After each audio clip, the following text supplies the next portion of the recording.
You want me to love you, but you don't love me now. Why should I give my heart to you? We gonna shut that motor down. I've been searching for you for a long time now, but you've left my heart's vision. Now you want me to stay in your life.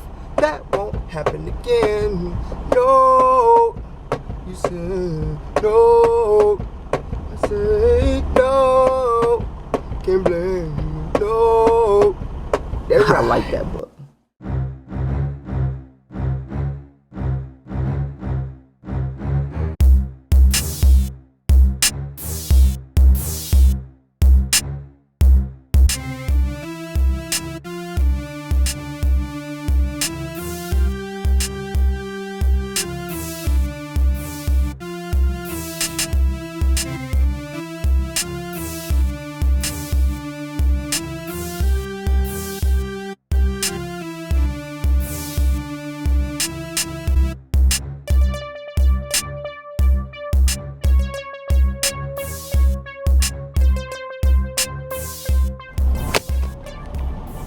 Chasing a lady book.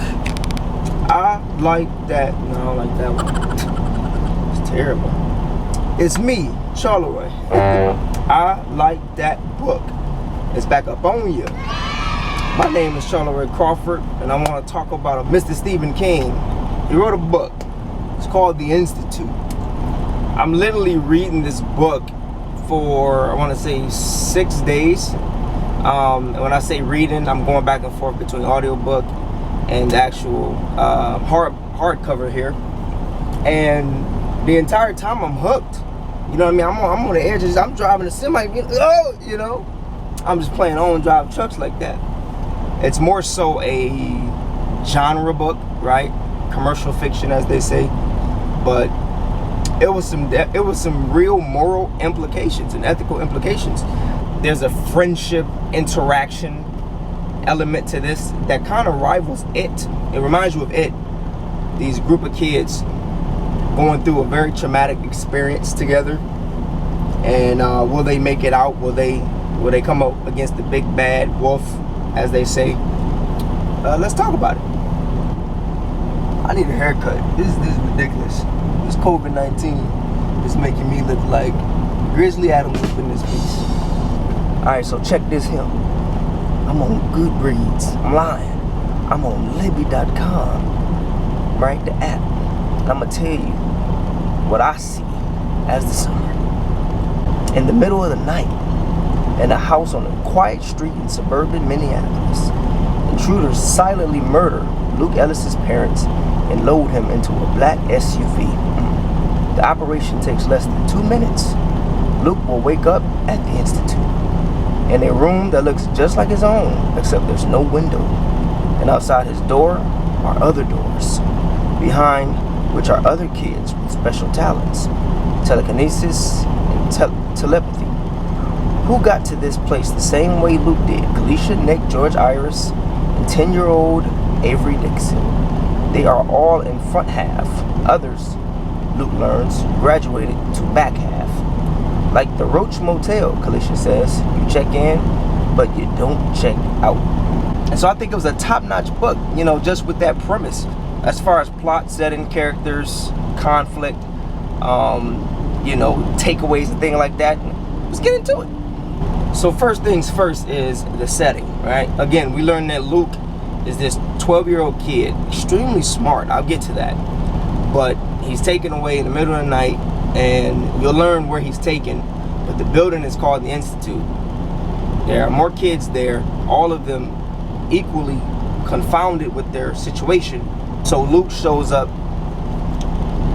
and Luke is in a place called Front Half, and they got the cafeteria, they got a break room, they got a playground they go out to, and everybody is going along to get along with these staff members, and they got to do tests, they got to do weird experiments, you know, run on treadmills, stop when I say stop, take these weird pills, and just get shot up with a lot of different things, and nobody knows what's going on. And it's incredibly creepy because they go to ask questions, and that's why I say the horror elements kick in, because if you asking questions and some lady, you know, some staff member is just smiling at you and just asking you to hurry up and continue walking and things like that, it gets pretty annoying, and it's creepy, man, for a young kid to have to go through that. Fiction and non-fiction, I don't care about none of that. I was freaked out for these kids. I think one of the kids called it a sinister wonderland, because again, these adults and these staff members there seem to relish in what they're doing here, and nobody knows what's going on. Like, why are the kids there specifically? Why was Luke's parents murdered just for him to be snatched away, have these weird tests done and everything like that? He may be able to do some things with his mind, right? That's not normal, of course. Making a few things rattle, but that's not enough to change the world, is it? Or to kidnap and murder somebody. I think the setting of a claustrophobic building with a lot of confused, scared, and confounded children, just like you or partially different, stuck there in the same way, and everybody's going along to get along. They're eating as normal, they're playing around, making friends as normal. Something isn't right about this.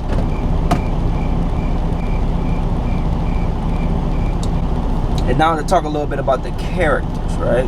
No matter if it was a primary, secondary, or tertiary character, you feel like you know them. They're in depth. You know what they look like. You know what they're thinking.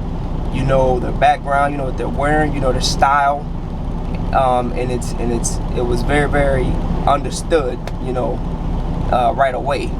And I really love that. And so now we have these 6 characters, sometimes more, these kids, and you know them like this, and you become really concerned for them and involved with them.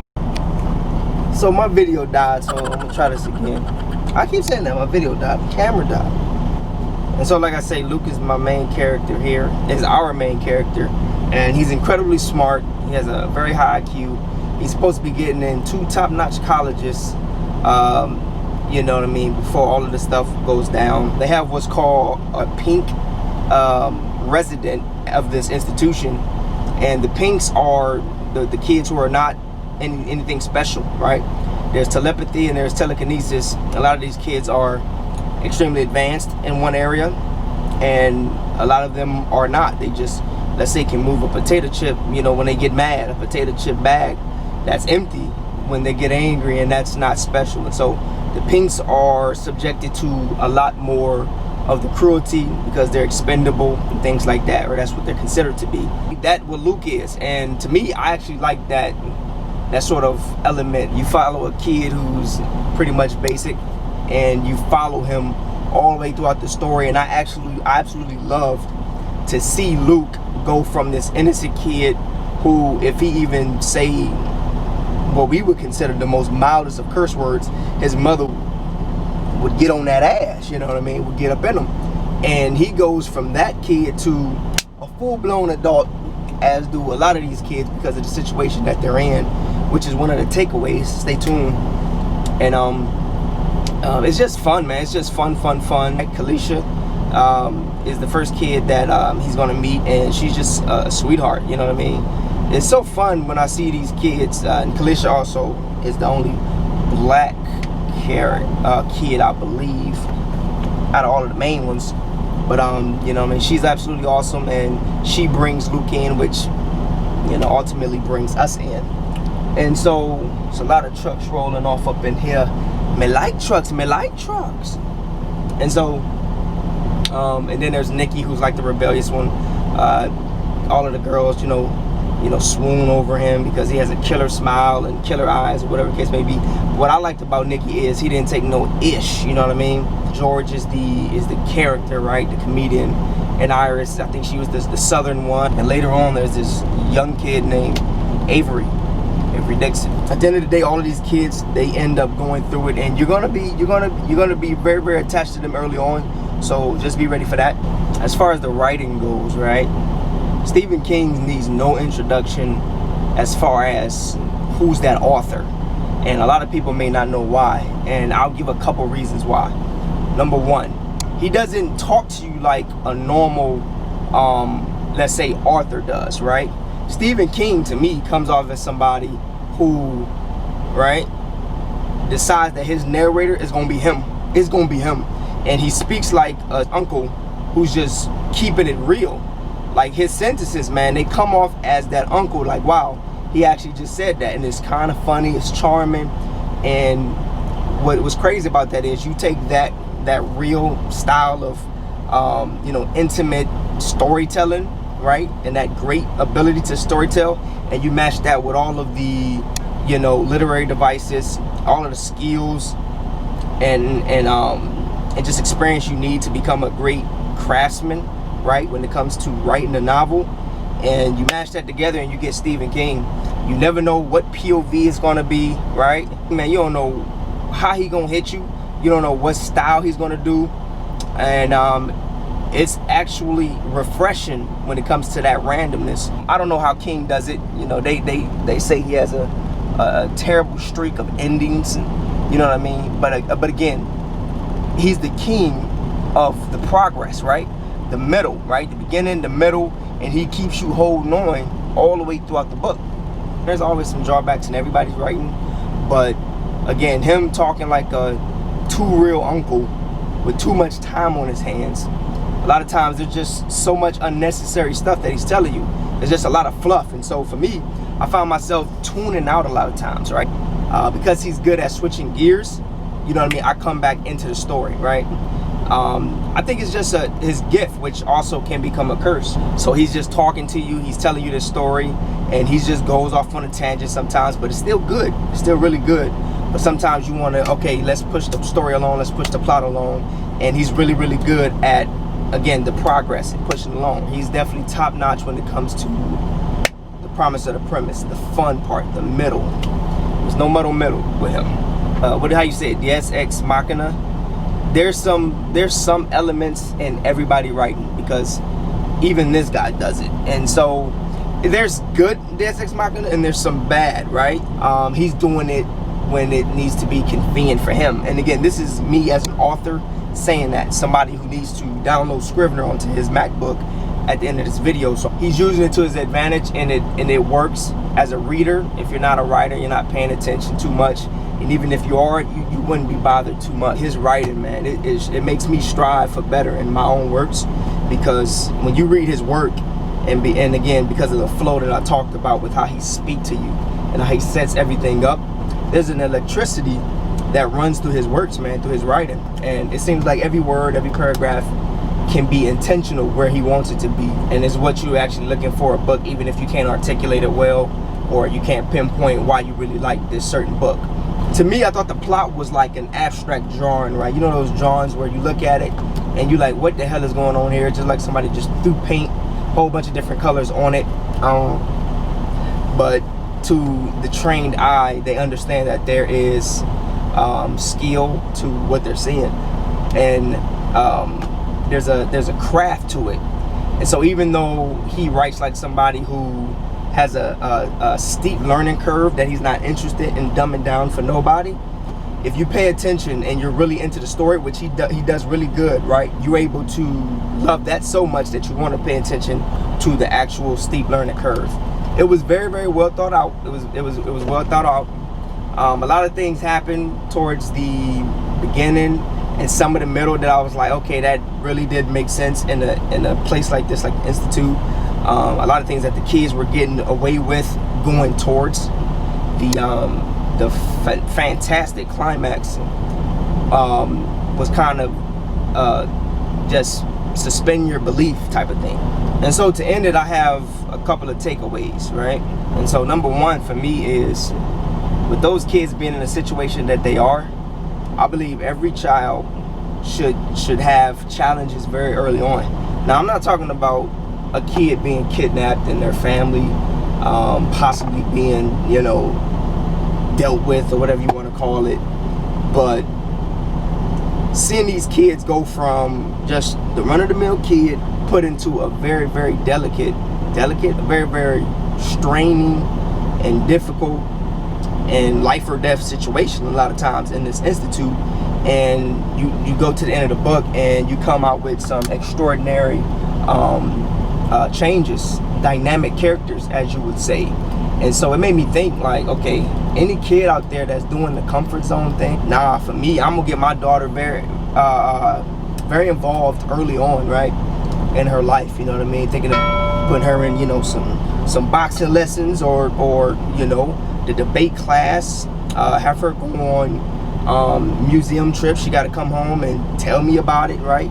Put them under discomfort very early on, because you can get some pretty impressive, let's say, results and changes that come from that. Another one that I could talk about reminded me of, I would say, a sermon that I heard of. It was by Tyler Perry, right? He was speaking at Joel Osteen's church, and he kept talking about how he got his 300-acre, what do you call it? The big studio that he have, where dreams believe. And basically what he was saying was, sometimes your goals, your dreams, your hopes have to believe for you. They have to be so big that when you just want to give up, because you got that passion going, it's going to keep knocking at you, and it's going to believe for you. It's going to push you, and you'll read, man. You're gonna come into some fun reading. I'm not gonna lie to you. It's very, very fun reading this book. But there are times when, because you care so much for these characters, how Stephen King wrote it, you're gonna learn very quickly that they have nothing to go off of. I think that was a big one, man. Always have something to motivate you, right? Because it's a kid book, I feel like all of my takeaways are aimed towards the kids. But do not, you know what I mean, feel a certain positivity to everyone who nice talks you and smiles in your face. A lot of that nicey nice talk, right? It can be very, very dangerous, right? A lot of the staff members in this book was just filled with plastic smiles, you know, waving at you with one hand and hiding a gun behind their back in the other, and things like that. So definitely don't, you know what I mean, look at people's fruits, you know what I mean. You can judge the tree by the fruits that they put out. So right, when you look at, let's say, a fox is a very cunning and manipulative creature. Is usually, I think, who said that? Was it Malcolm X? The fox and, you know, the wolf or whatever. The wolf is just go right up on you, but the fox is usually the one that gets the prey, because they, you know, they're nice to them, right? Or they're smiling in their face. It's another thing just to keep in mind. For me, I give this book a 4.5 stars out of 5, because I had everything that I wanted. I had a good summer read, which was a thriller / suspense / horror. There was a lot of kid-to-kid friendship interaction. There was growth in these kids. They were put in just a terrible situation. The ending, I thought, wasn't as rushed as a lot of people think a Stephen King book might be. Everything was tied up nicely. Oh, one thing that I will say is the climax. I love the climax. The climax had that feel where everything, when I talked about electricity earlier, if it's writing, it kind of had that feel leading up to the climax. And so this climax, when everything came to a head in this certain area where everyone was coming to, it was refreshing. I couldn't go to sleep until I got through that. That's basically what I'm saying. And so Stephen King, great novel.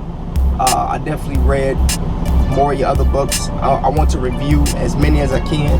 Of course, there's a spoiler free. It's basically give a summary and some things that I like about it, and it talks about a few things that we can apply to our lives. But I definitely want to talk about your books on my channel. I hope you guys enjoyed the book, man. Did you enjoy the book? I'm not gonna say that I'm red shelfing it, but I'm brown shelfing it. I got a brown bookshelf, and as you can see, I bought the book. And so I'm that way. So peace, Charleroi out. Let that sink in.